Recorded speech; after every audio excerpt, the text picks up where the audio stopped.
কি গো, এক মনে খেয়ে যাচ্ছ? ডাল, আলু ভাজা, পটল ভাজা দিয়ে কেমন খেলে? বললাম তো কালকের থেকে আর আমাকে ওইসব দেবে না। না, এখন খাবারটা কেমন খাচ্ছ? যেহেতু খিদে পেয়েছে, এখন কোথায় যাবো কানা রাত্রিরে, তাই। কেন ডাল, পটল ভাজা, আলু ভাজা ভালো লাগে না? না, ভালো লাগে।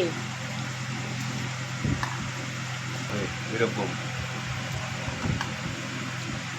আমার জন্য অন্তত একটা ডিম ভাজা দেবে, হয়তো ডিম সেদ্ধ।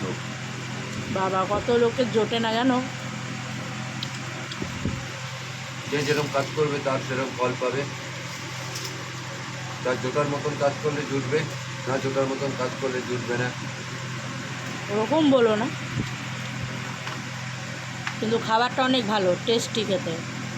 আমি পারি না এরকম খেতে, আমি পারি না। ছোটোবেলা থেকে মাছ মাংসকে অভ্যস্ত বলে তাই দুবেলায় আমি মাছ লাগে না ডিম লাগে।